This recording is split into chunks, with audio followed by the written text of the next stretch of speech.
Ladies and gentlemen, you are watching Concert Junkies, Rob and John. Oh yeah. And we're live. How you doing? Doing lovely. This is Evan from Surrender Stella. Happy to be on the show today. Thank you for coming. Absolutely. First question, how did you get the name of the band? Okay, so Surrender Stella. My name in the is Seven Stella, and at that time in my life when we started the band, it kind of felt like everybody around me and my life was just trying to make me like everything was coming at me. You know what I mean? Like it just felt like the world was saying surrender. You know, like I was getting beat into the concrete, and a lot of the lyrics on our first album were kind of my middle finger to that idea. And so that's just how the name came about. And because it was, like there should really be a comma in the name, whatever.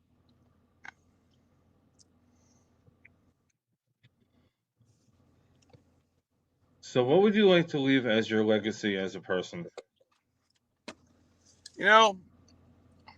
I actually have thought a lot about this. And I think, all the people that I can help make their lives better through my life path, I think that's the legacy I think about a lot. The people that you care about and the people's lives that you help in a positive way. Okay. So I think that's probably it. What about the music side of it?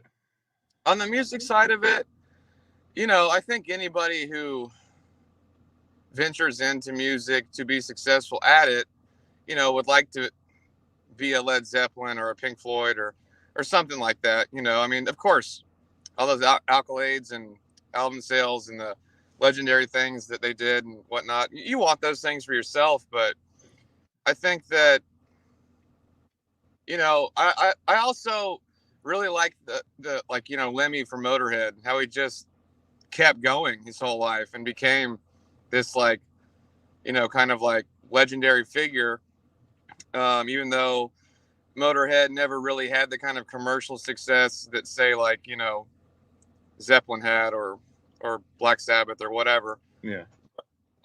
But so the commercial success is important, but it isn't. It's more about doing this as a lifestyle. Like I love music. It's why I wake up in the morning. So that's where I'm at with that, I think.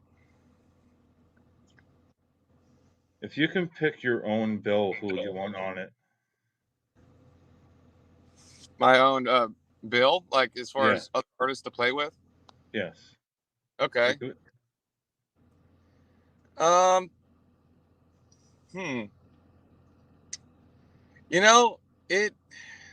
would love to get to play with like Rob Zombie, Slipknot, some of these bigger bands. But I also love bands like AFI, even The Cures. Like if in Linkin Park would have been up there too, if they were, still able to perform. But unfortunately, Chester passed away. So I think that'd probably be it. If you had like Slipknot, Linkin Park, Rob Zombie, and AFI on the same bill, that'd be like an ideal situation for me.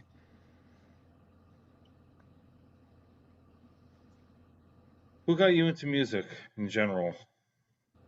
I've always just had a passion for it throughout my life. I actually started to pursue becoming a musician when I was like 23 or 24. Earlier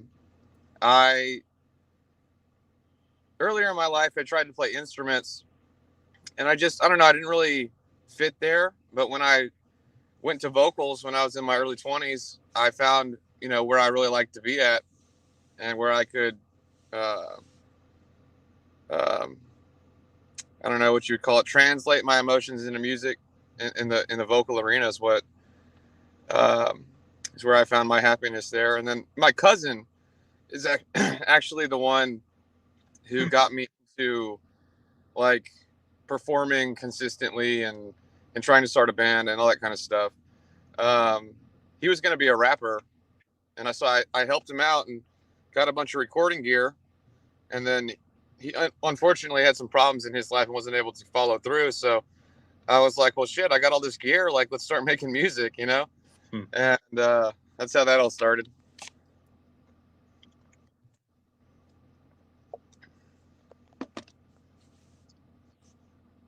With your writing style, is it more of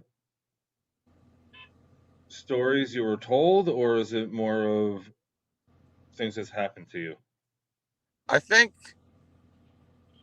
I'd say almost exclusively my writing style is based upon experiences I've had in my life. There's maybe a song or two here and there that's not true for, but in the vast majority of everything I've written, it's been about my personal experience and my whatever emotions I had about that, you know, whatever I was writing about.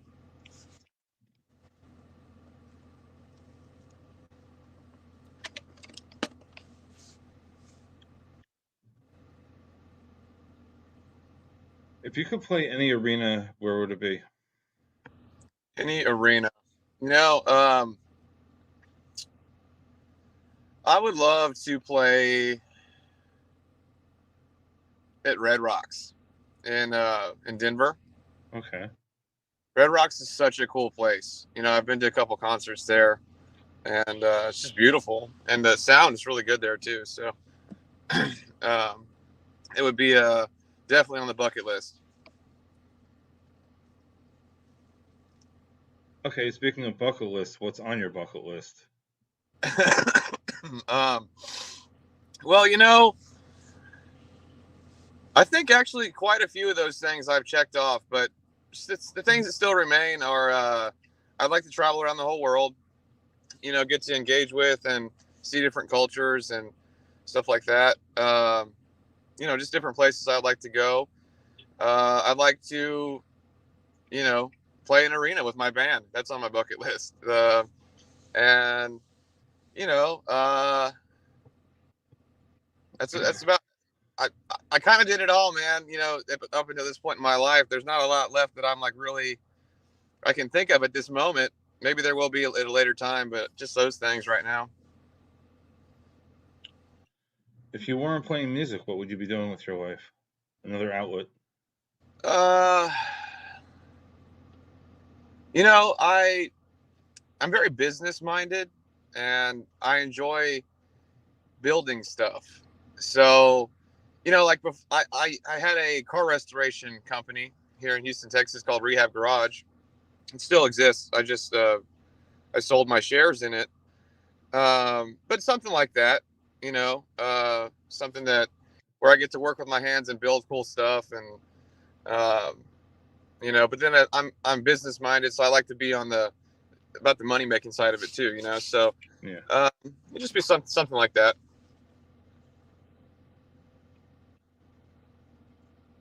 What is the best part about being a musician and the worst? So the best part about it is the onstage performance when the crowd is like really responding, you know, when they're like getting hyped and they're moshing and like the show is just like going off. You're having a lot of fun. Just the interaction with the people. That's my favorite part. I'd say the worst part about it is, I mean, it's a grind. It is I guess anything's a grind, but you know, when you're on the road and you've been on the road for a while, it's just like hard on the body, the mind, you know, and you're stuck in a bus with 5 other smelly guys, and you know, it's not the best, but the shows make it worth it when they're good, you know. So when you're on the bus, well, I mean, do you play video games or watch movies? What's your go-to? I usually drive as much as I can, because driving keeps me occupied, and I like to see, you know, all the things. Like I'm kind of a traveler, man. I like to explore the world and see different stuff. So In its own way, like when I'm driving the bus, it's not that bad because I'm getting to see different things uh, and it keeps my mind occupied, and I don't know, it makes the trip go by a lot faster for me. So I don't spend a lot of time on the bus doing anything else besides like driving and sleeping. It's pretty much what I do uh, when we're out there. But I don't mind it. I guess it would be nice one day to have a driver, but we don't have the kind of money yet.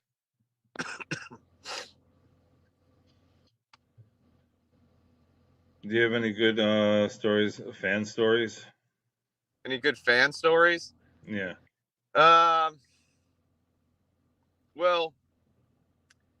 I used to like to party a lot, and so there's a lot of those kinds of stories, but I've really chilled out on all that. So, uh, I don't know. I think there's none I would want to tell right now. Okay. Yeah.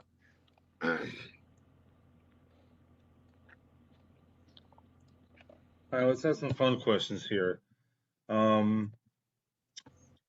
If you could be a superhero, who would you want to be? Definitely. You said Wolverine? Yeah. Not for his claws, for his healing powers. Because, being able to be pretty much vulnerable all the time would be great. Not have to worry about, blowing your voice out or going too hard or any of that stuff. I just feel like he probably wakes up every day feeling great. And what a nice thing that would be. So if you were on a desert island, top 5 CDs you bring with you. Number 1, sunblock, because I'm so pasty ass white that I'd be a lobster within a day. And then number 2 would be a knife. 3 would be a lighter. 4, probably more sunblock. And 5,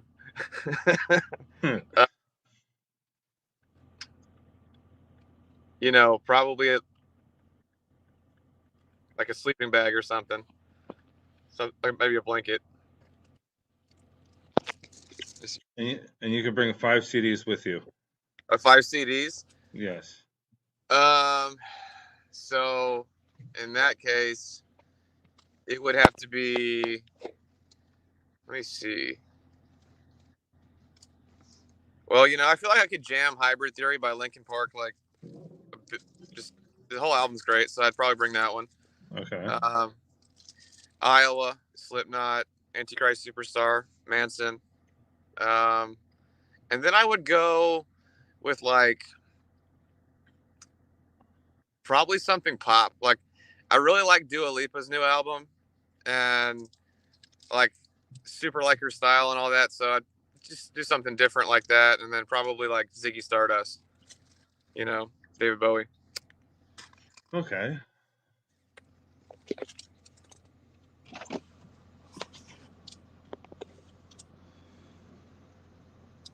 I was kind of expecting Manson, definitely on that list. I'm definitely a huge fan of Marilyn Manson. Yeah, I could definitely tell with 2 of the videos you've done. Yeah, I mean, he was a huge inspiration to me to become a musician, and his kind of attitude, like especially in like the Antichrist days and the the early band, like the kind of just like F you attitude he had, and yeah, I mean, and like the kind of macabre style and all the things that Manson does. I mean, Manson's kind of done everything, so it's hard to almost like not. It's hard to do something and like it's like Manson did it, already. Yeah. So, that's fine. Whatever. I'm just doing my thing, but he's definitely a big influence. Antichrist Superstar is one of my favorite albums of all time. It's actually the first album I ever owned. Really? Mm-hmm. That was actually going to be my next question. That's cool. Yeah, I had it on cassette tape. What was your first concert ever? I went to see Redbone with my dad here in Houston. and like the band, come and get your love. That band, Okay. like, you know what I mean? They're all Native Americans or whatever. Yeah. And so they were really good. And I saw them like in the 90s. And then actually the second one was Michael Jackson at the rodeo. There's a big event here in Houston called the Rodeo, Houston Livestock Show and Rodeo, and they have a superstar artist perform at the Astrodome back then. And Michael Jackson was the second one I ever went to. That was just really cool. That's pretty cool.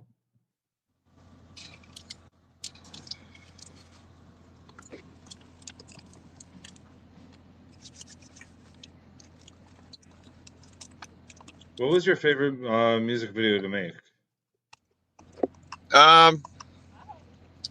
So there's a cover song I did called Six Underground by the Sneaker Pimps. Mm-hmm. And there's a video on YouTube I put up. And that was probably the most fun video just because it was shot in like an hour, and it was just all kind of impromptu creativity in the moment. And it wasn't, the temperature was nice. So all the other videos I've shot, either the temperature's been just absolutely brutally hot or freezing cold. And then there's a ton of setup and getting all the people there and all that stuff. So and then for Flawed Fatal, I was really sick, like really, really sick. And it was like 30 degrees outside, and a lot of it is shot. The whole video is shot outdoors, basically. So it was not fun to shoot that video. But so Six Underground would be my favorite one because it was the temperature was nice and it was just all creativity. So where do you normally come up with the ideas for the music videos? Is it a band thing or a label? Well, the band and myself, we kind of all have a similar taste and like visually what we're after, but I think that really falls into like my own creativity, because like in Flawed Fatal, I did a lot of the costuming for the people, and a lot of the people that were there, Jay, our keyboardist, got a huge crew of people to come with us and film it. So it's a team effort, definitely, but I think we have this really cool connection here in Houston to this place called Phobia, and it's like a haunted house, Okay. attraction kind of thing here in Houston. And I know the art director there, so they let us shoot our music videos in their haunts, Nice. which was, it was awesome because of the stage setup, for, staging for the shots in the videos was great because we had so much to pick from. So we kind of walked through, and found the areas that we thought would represent, because there kind of is a storyline through those videos. And there'll be a fourth one to kind of finish up the series or whatever. But so it kind of follows this like a loose storyline of my own life or like what I was going through at that time, whatever. And so there's that's kind of the thread that ties it together. But the kind of like spooky stuff was all just, it was fun. I just enjoyed it. It's definitely to my taste. If you could pick one song to describe you, what song would it be? I've never thought about that before. Well, I think songs are kind of like very emotionally influenced. So it's like, depending upon how I was feeling, there's lots of different ones you could pick. But I don't know. I don't actually have an answer. I couldn't tell you. Yeah.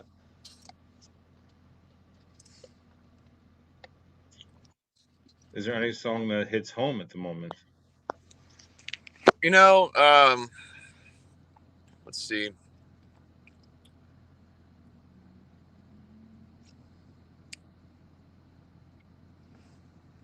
Lately I've been listening to like a huge variety of different stuff.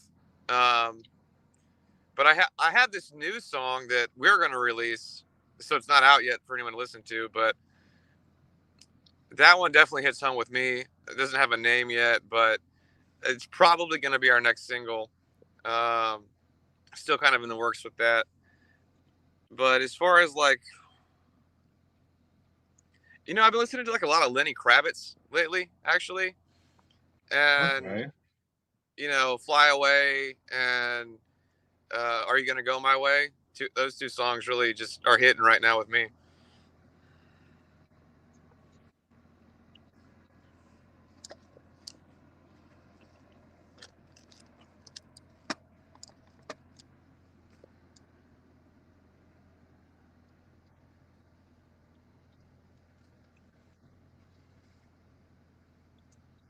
I do this on every episode. I'm going to flip it around. You can ask me anything. Okay, cool. So how did you get started doing these interviews and stuff? Actually, a conversation at a karaoke bar. Oh, really? That's Yeah. cool. Supposed to do it with somebody. Friend of mine, it just never worked out, and here I am about almost 4 years later. Yeah, man. That's the way it goes sometimes, though. That's kind of like, I feel like it's a similar situation with me in music. I was supposed to do it for somebody else, and then I just ended up becoming my thing. Or with someone else. So I totally relate to that. So I see that you have, after me, you have the guy from Raven Black coming on. I have Raven Black, yeah. Yeah. Oh, the whole band's coming? I believe so. Oh, that's cool. I believe everybody's going to be there. I've been paying attention to them. I like them a lot, and their music's pretty cool. Like, their music is pretty cool. The image they have going on, like the kind of like, Midnight Macabre, like, this is Halloween kind of shit going on. This, like, I'm loving it, man. So yeah, tell them I say what's up and loving their stuff. Well, they'll be on tomorrow at 7. I'll definitely check it out.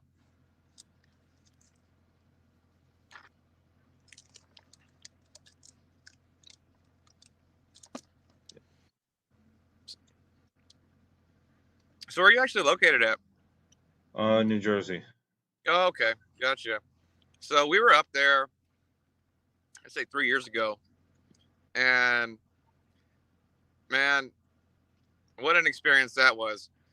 So I was in, okay, there's like right next to New York City, there's like Hoboken, and then there's another place.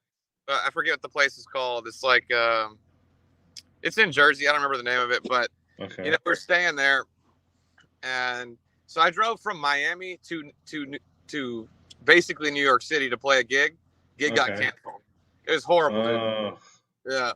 Luckily, I had a second gig set up that I just set up. It's like a extra show to make some extra money. And that ended up being one of the coolest shows I've ever played. New York really, because I played at the Pyramid Club in Manhattan. And New York showed up, man. That was cool. Because I went out and punk rocked it. Like I printed flyers off of a Xerox machine. And like went around like dressed up crazy in New York City, like handing them out, with my band. Yeah. And so it actually went from like a very bad situation to like the venue did really well. Like it was fun, man. We had a good time out there.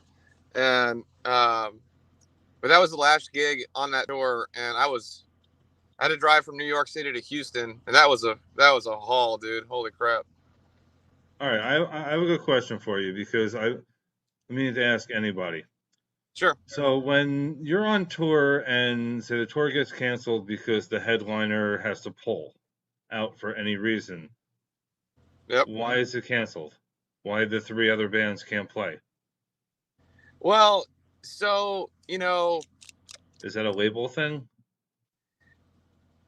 It's a logistics and a money thing, because it takes a lot of money to get to these places with all your gear and your whole rig and all that stuff. And if you're going to travel somewhere, to play a gig, and the venue is huge for a big artist, you know, um, it's not going to make sense to the venue to bring in the other bands who can't draw and fill that venue, you know, unless they could. And then maybe it continues, you know, but most of the time, you know, when you're playing with a bigger band, they're going to fill up a several thousand person venue. And, you know, sometimes the other bands could do that, but most of the time it's not the case. And so it's just a money thing, because um, in order for the venue to run for that night, you know, they got to pay staff, the light bill, the electricity, the sound guy, all that stuff. And if they're not going to make any money, or they're just going to break even, most of the time they won't do it. So, and you know, that's just the size of the room. Like if it was at like a small club bar, something like that. Yeah, that it was a small probably, you know, the show probably will go, actually, you know, but if it's in a big hall, it's probably going to get pulled, you know, 'cause it's just not going to make sense financially. Well, they could do a small leg of the tour, though. Sorry, what? They could always do a small leg of the tour. Yeah. So it's not hitting. I mean, unfortunately, they can't hit every venue. At least something for. Well, like, you know, so I was supposed to,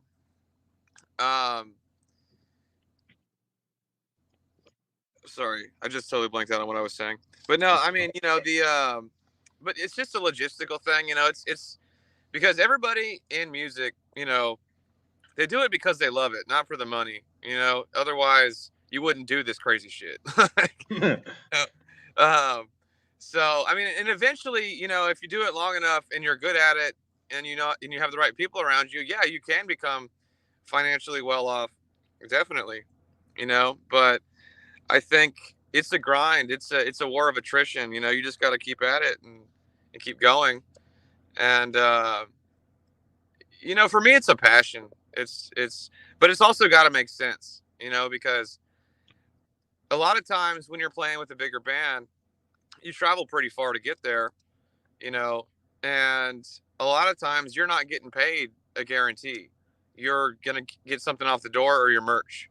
You know, and so if you've traveled, you know, a long way to this show, or you're going there for the opportunity to play in front of a big crowd. You're going there for the opportunity to sell merchandise to a big crowd, and to meet that big crowd and to get to know those people. So you know, if the big band pulls out and you're in this huge hall and you have this big traveling expense to get there, and yourself or the other bands can't fill that hall, it just doesn't make sense financially to go. And like, you don't, you know, it's one thing to break even, you know, but it's another thing to lose, you know, and you don't want to lose. So and sometimes it's worth it sometimes taking a financial loss is worth it for the opportunity, but most of the time it's not. So you just want, you know, you want to keep doing this, and it takes money to do this, so you got to manage that, you know. So, what was the best advice you were ever given? Best advice I was ever given, you know, I think that would be from my grandfather, and it was really about overcoming the difficulties in your life, the hard things, you know, the days that you just don't want to get up. You know, he said to me, there's going to be days that you don't want to get up out of bed. There's going to be days that you can't. And I'm going to tell you, you need to put your feet on the ground and stand up and walk forward, you know? So I followed that, man. And it was definitely true in my life, you know? On the other side of it was the worst advice you were ever given. You can't be hungover if you're drunk. Touche. Yeah. So that did not lead to good things. We can just say that.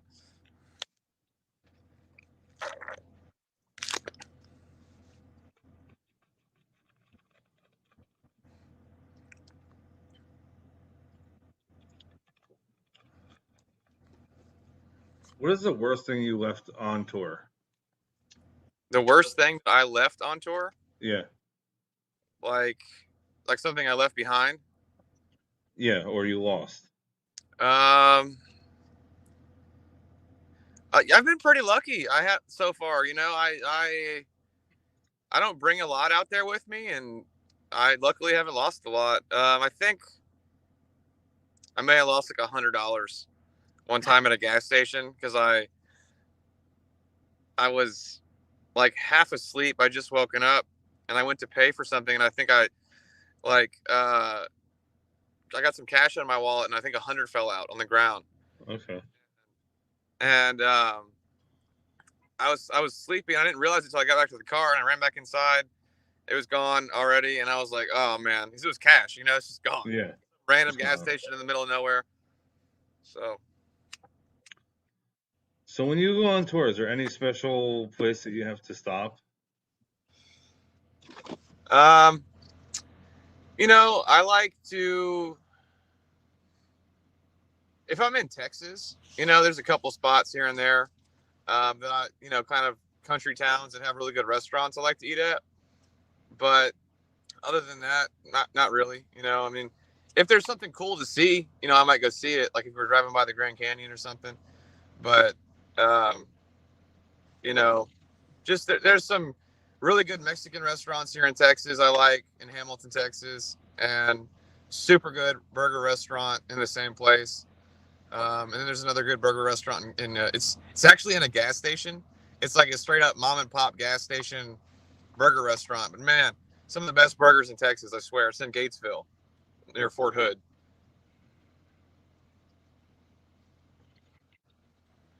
So is there anything special you do before you go on stage? I like to have a few, you know, a few minutes alone if I can to kind of get myself in the right headspace. Okay. You know, and I do a pretty extensive vocal warm up. You know, while I'm doing that, it kind of is like a little meditation I do. It's or behaves as such. That's kind of my pre-show ritual. You know, I used to like to take a couple shots, but like I said, I don't drink anymore. So, um, you know, there's just some alone time in the vocal warm up. So what do you do after a show for your throat? Um, Not much. I mean, if I've done my job correctly, usually I'm not hoarse at all or anything like that. You know, maybe just have some water, like some room temperature water. Um, but and also the big thing for me is that I don't talk a lot after the show, if I can help it, because a lot of times when you're touring and playing shows consecutively, it's not the actual shows that start to take a toll on your voice. It's all the talking you do, you know, all night long after the gig. And so I just try to, you know, keep that to, you know, if there's fans, of course I want to talk to them. Yeah. But as far as like when I get back to the tour bus and like what I'm doing after that, I'm just gonna try and be, you know, I'm not silent, but you know, kind of quiet until the next day at least. What is that one thing you have to have when you're on tour? That has Well, to be with you.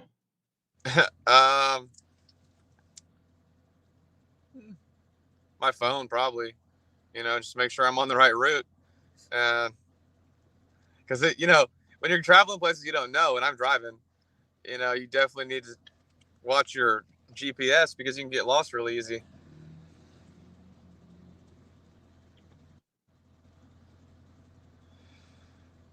That maybe a carton of cigarettes because, you know, you're driving around, there's nothing else to do.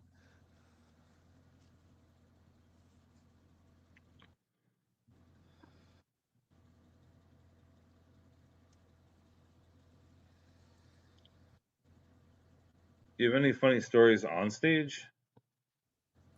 Oh yeah.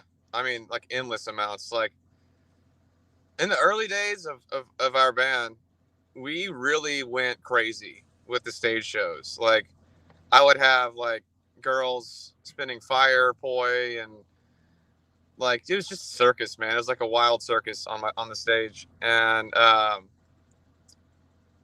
keyboardist Jay used to wear these big stilts, and one time he like was playing and he just fell like into the drum kit and like onto me.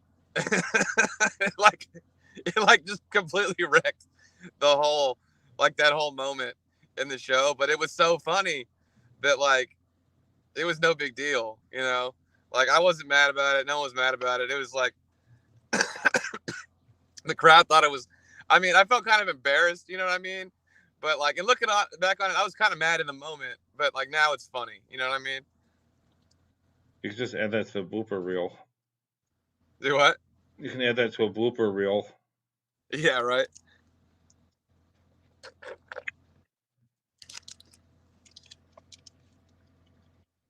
If you can give a message of people that are coming up now in the music industry, what would you give them advice about? Oh man, you know, you got to stay dedicated and just keep going. Don't let. I think really the biggest piece of advice I could give somebody is don't let the lack of something be a limitation for you.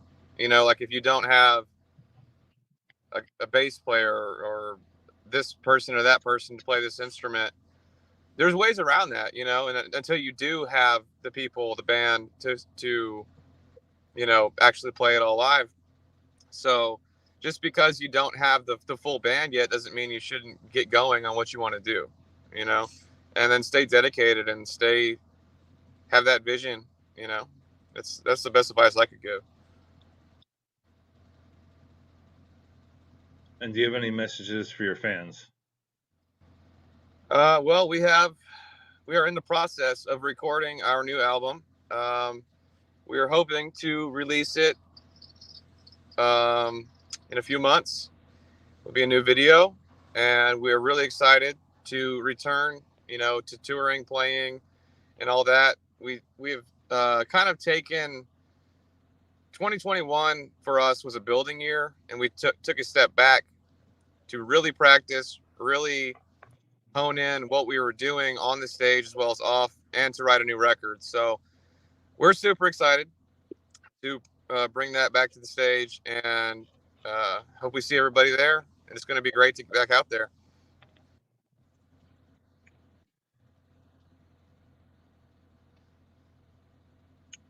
What is your least favorite song to play live? Least favorite song? Every band has one. Honestly, that would have been between my song Blackheart, and I have another song called Guilty. It's not that I don't like those songs at all, because I do like them. I just didn't do myself any favors when I recorded them, because it's in both of those songs there's like a long period where like I can't breathe. Like I've just got to hold my breath for like 45 seconds because I got to sing this whole part. And so when you're like, you know, I have a very high energy performance, so I'm like running around doing crazy stuff all the time. And when you're kind of winded and like that song is coming up, you're like, oh man, oh boy, okay, you know, you like got to stand still for a minute and get ready for it. It was really a good song, though. Oh, thanks, I appreciate it. Yeah, I mean, I like that. Blackheart as a song is interesting. It's kind of the black sheep in our lineup, as far as like the sound of our music, because that was a song that I wrote for myself. Like I was in a relationship with this girl, and I pretty much wrote it about that. And I didn't really write it for the band, but after having it, and you know, we kind of retooled it from the original version and made what you hear now. And I think it came together well for us, you know. And we were happy to do it with Black Oxygen and with Brett Hessler. It was great.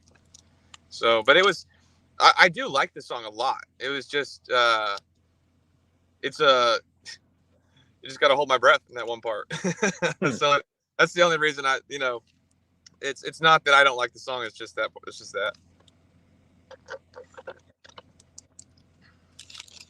So, what other bands would you like to feature with? What other bands would I what? What other bands would you like to feature with? I would like to do something with Raven Black, actually, and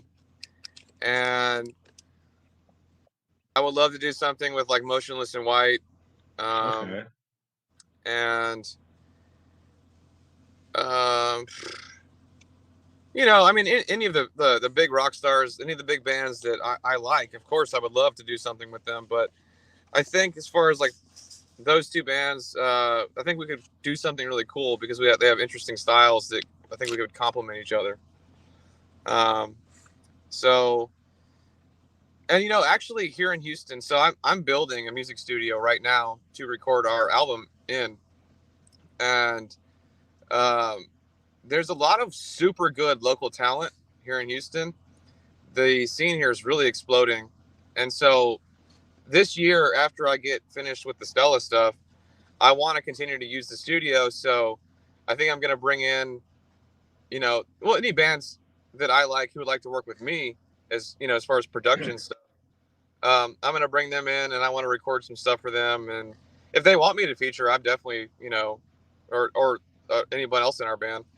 So you know, I'm always open to the ideas and stuff and put different possibilities. But it's going to be really fun when I get my studio finished.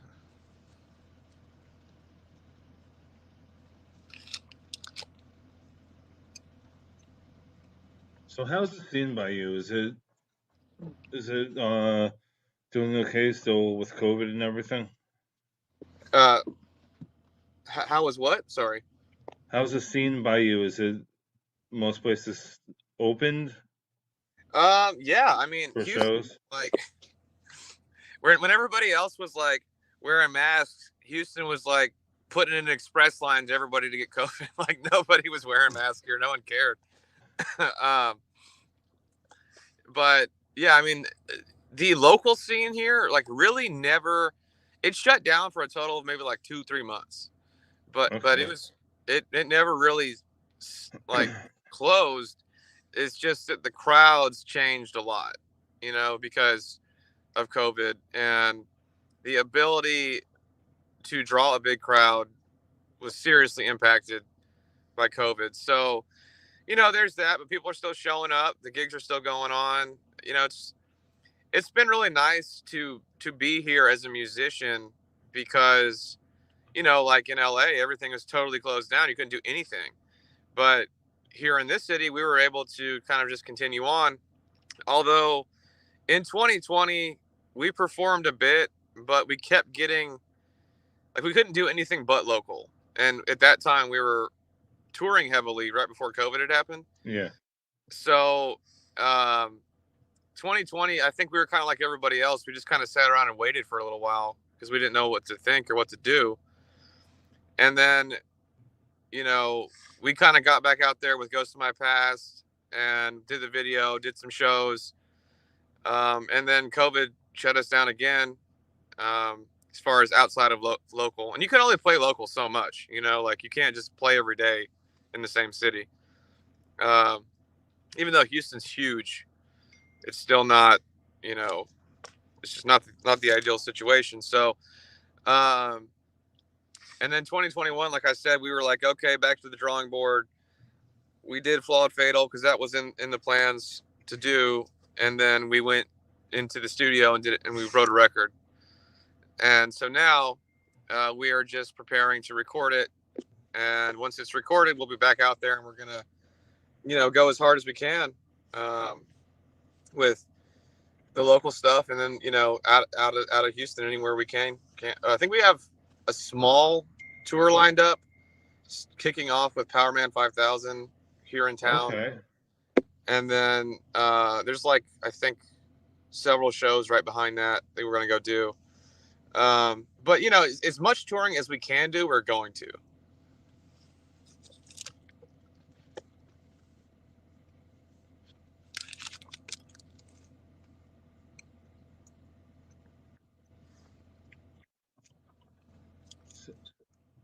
Have you?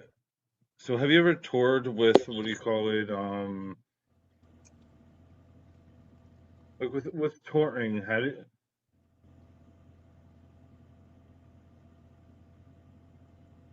do you know which leg of the tour you're going to be on? They give you the dates ahead of time. Yes, like usually a long way ahead of time. Um, like when we're booking stuff, it's usually like at least 3 months away.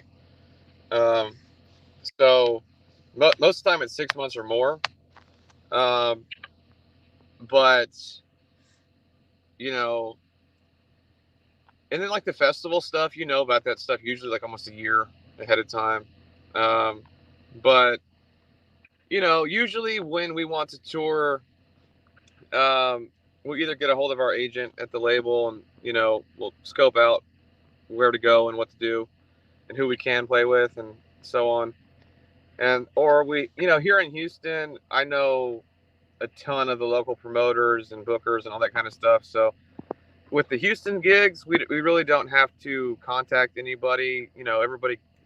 It's not a very big scene here in the like. Kind of know everybody. I don't know everybody. You know what I mean? But like Yeah. a lot of the bars or clubs that I would play at, of course I know the sound guy, the booking agent there, etc. So with the local stuff, and even in Texas, a lot of times, just from good working relationships with bookers at venues, outside of Houston that I have or we have. Um, so if we're gonna do something like regional or local, we usually don't need to go to the label to do that. But if we are gonna go bigger and go out, into the country, then we're gonna because there's only I guess it's just easier that way because it's you don't know everybody everywhere, but Yeah. when it's coming from um it works works itself out. You have to have a plan of like where you want to go, what cities you've played, so on and so forth, to know kind of how to manage the budget um and then do the correct promotion and all that kind of stuff. Do you get to pick who's on your bill, or is that management or? Some shows yes, and some shows no. When you're playing with a much bigger artist than yourself, you usually are just happy to be there. You don't really have much Okay. control. You know what I mean? Although of course you need to put in all the work and so on and so forth. But when you're doing something that's more of like a local showcase, or even when you're kind of touring around into like when you're setting up a tour, if like a lot of times if you never played a a market before, a city or town you've never been to, reaching out to local bands who have a good following, who put in the work, is the ideal situation because you know um, they're gonna have like it works for both bands, because when you go to their town, they put in the work and bring a nice crowd. So when they come to your town, you do the same thing, and so then you start to have like working relationships with other bands too. And so when you go to do, like say if I went to East Texas and I wanted to do a gig, there's a band called Post Profit who we're really good friends with, Yeah. and they're definitely the people I'd be calling if I went out that way, and the same thing when they come down here, they hit us up. And so when you start having, friend bands, I guess you'd say, and cities and stuff like that, you can request them, make sure they're on your bill if they can do it, so that's kind of the way that'll work. But most of the time it's a toss up, if you're not putting on the tour yourself or the show yourself, Yeah. it's going to be to the discretion of the booker usually. So do you have to submit your music to the booker, You or do you have usually to play it live in front of them? um well, so it depends, like usually when you're putting a tour together, you send out like a tour package of press kits and information about the bands to the bookers when you're soliciting shows, and so they're going to see you know, your streaming statistics, your songs, your videos, what you've done, etc., in the packages you've sent them. So if they want any more, you know, of course they can hit you up and ask for it. But most of the time, you know, most of the time you just submit that, and you know, if they approve, then everything's good.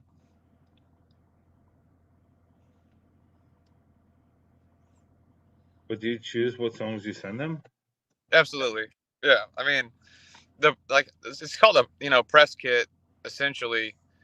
Like, that's something that myself and the band and the record label came together, and like, it's, you know, created this press kit that you send, when, you know, to any booker. So when they get the email or whatever it is, usually an email, all they got to do is click on the link, and then, you know, all the information will pop up, all the videos right in a row. You know, any press you have, pictures, music videos, songs, etc., will all be right there for them to see, like, in order, categorized, all that stuff. So, you know, if they're putting together a bill that, and your band fits that bill, well, then, you know, it would make sense, because you want it to be professional. You know, you want it to, and I think that's another thing that a good piece of advice for newer musicians and people trying to do this is that you have to really think of it like this is like a job, you know. And if you were sending out your resumes, you know, to potential employers, you want it to look nice and right and organized and professional. And you know, so you want to make sure your press kit's like that, like it looks really good, because that is your foot in the door everywhere.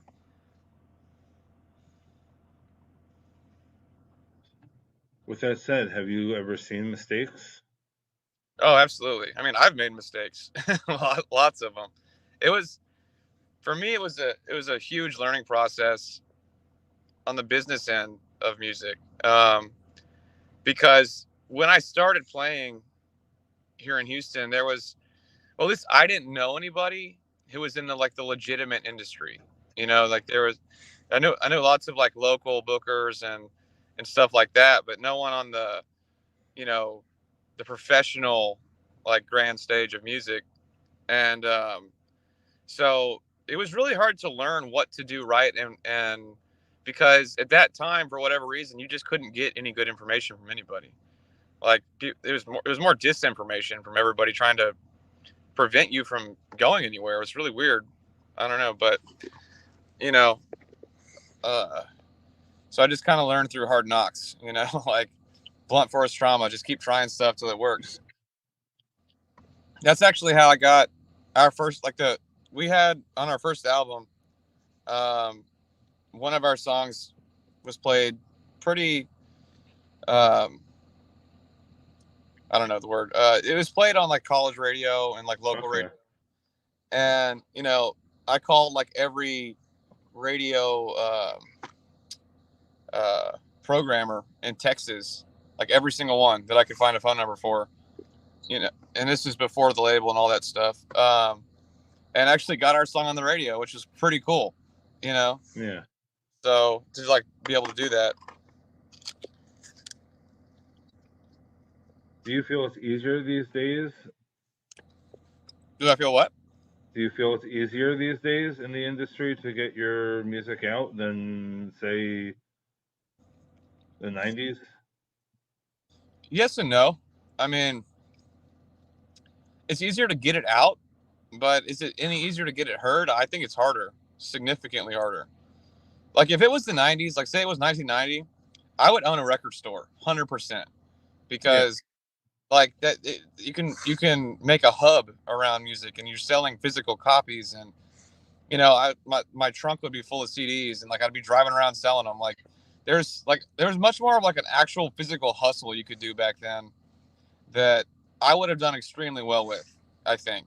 And you can still do all that stuff, but, like, my car doesn't even have a CD player in it. You know what I mean? So it's kind of hard to even give away CDs at this point. You have to do digital, and then it doesn't make sense to be out there on foot selling stuff, because they can just go on the internet and download it.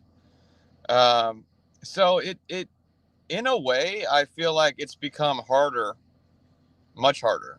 Um, it would have required a significant amount of money before to do this, like as far as like the actual exposure of music. Um, but that's not necessarily a bad thing for when you can formulate a plan of how to do that. You know what I mean? And now it's a lot of it's smoke and mirrors. Like there's streaming farms and to boost this is all the Spotify and streaming services are all run by algorithm. Yeah. And so having if you have a streaming farm and you get your video 1 million views of like legitimate streams, then it can get placed on different playlists, and it's it's hard to say like what the charts even mean anymore. Like the Billboard charts and stuff. Yeah. Because back then, it was by album sales. It was easy to understand who was in that spot because of how many albums they sold. But now it's like streams, and streams can easily be faked, and etc. So it's kind of a bunch of smoke and mirrors, I feel like now. And so I'm, personally, like I said, I do this as a passion, and I do this because I love everything about it. And so it's definitely there's a financial aspect to it that you have to take into account. But I think good song is a good song, and it's gonna catch if it's that good, So there's also a huge, like, the most important thing is building up like a core following. So when you do put out stuff, there's people to listen to it, and the only way you can do that is by putting stuff out and then going behind it and doing the touring and the playing and meeting the people, etc., and getting yourself out there. I mean, so I kind of feel like in the 90s, it was a lot easier to do that because you had physical album sales. And even if you just sold a couple at a show, Yeah. I mean, that amount, like that money over time is a lot of money that's now missing from the artist's pocket or even from the label's pocket.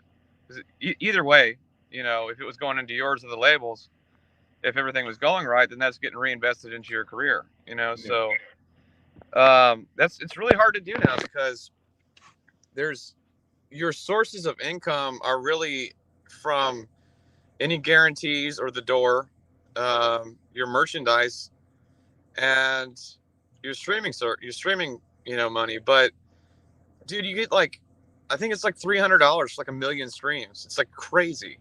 Like you don't get paid anything. Like it's not. It's wild. $300 for 1 million streams. That's not like a correct figure. You know what I mean? No, but it's a tiny amount of money compared to like what was actually done. And you're splitting that like 5 ways. Yeah. So it's like, streaming to me, it's not like it's not a non-factor in terms of money, because it does bring in money, but it's very important in terms of placements on, like Google and Spotify and playlists and radio and stuff like that. But as far as like a money maker, unless you're an artist like Drake or like Taylor Swift or something of that caliber, you're not pulling serious cash out of streams,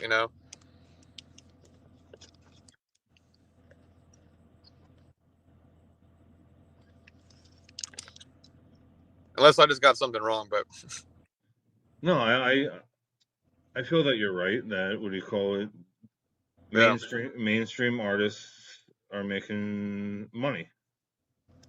I mean, that's fine. It's just because that's the way it always was.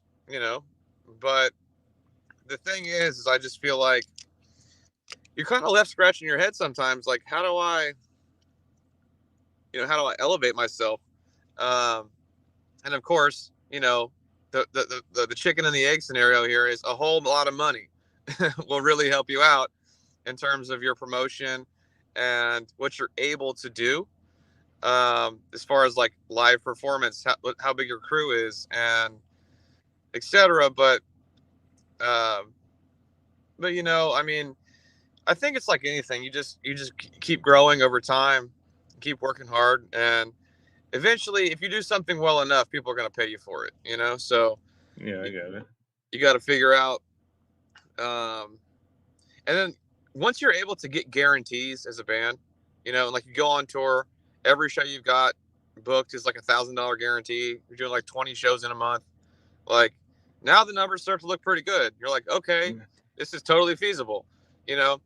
But I feel like the gap from going from making $0 a show or just by the door to making $1,000 is a bigger gap than going from like 1,000 to like 10,000. It's crazy, you know, because like it's time, it's energy, it's everything you put into it is what you're gonna get. Yeah. So you know, and it's a lot of, you know, not just no's, but like slam doors in your face. Like people are just like not trying to, you know. So you just got to keep your chin up, head up, you know, and keep going.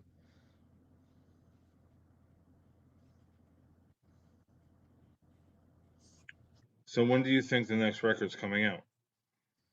So unfortunately, we were delayed by about a month. Just the other day, I got acoustic paneling for my studio, and because of COVID and all the supply chain issues, the company that was making them for me contacted me and told me that they were 4 to 5 weeks behind. So basically, as soon as those panels come in, we're ready to go as far as recording. So hopefully in a month, we're going to like actually start recording. And I mean, I have like all the demos recorded. You know, it's like the album's pretty much done. It's just a matter of like actually, you know, doing the finals on it. So as soon as those paneling comes in and it's all set up, then we're gonna get to work. And I'm guessing a month, maybe a month and a half to record it, and then I'll be able to mix it in probably like 2 weeks. And so that puts us at like April or June, probably. Okay. June would be good because then it'd be, you know, kick off the summer with the new album, and tour all summer would be great. So I just need a definitive date on when my paneling is coming, and from that point I can, you know, extrapolate everything else out. Well, until then, you want to tell everybody where you can be followed and what they can listen to while they're waiting? Absolutely. So you could catch us on YouTube and Facebook, Instagram. We're on TikTok now, actually. Started that up. And Spotify, Apple Music, etc. You know, all the places that you would find and stream music. And, you know, YouTube is my favorite place because that's where our music videos are. And I love music videos. It's like one of my favorite things in life. So many, many more videos to come. Just, we were delayed a little bit by COVID and, you know, some other factors outside of our control, but we're going to keep going. We're excited. So at this time, is there anything else you want to say to your fans before we call this an evening? Just really appreciate everybody. Thanks for the support, and we're looking forward to this year. Can't wait to get back out there. I would like to thank you for coming on, and I will talk to you soon. Thanks for having me, man. It was great to meet you. Have a great night. You too. Bye.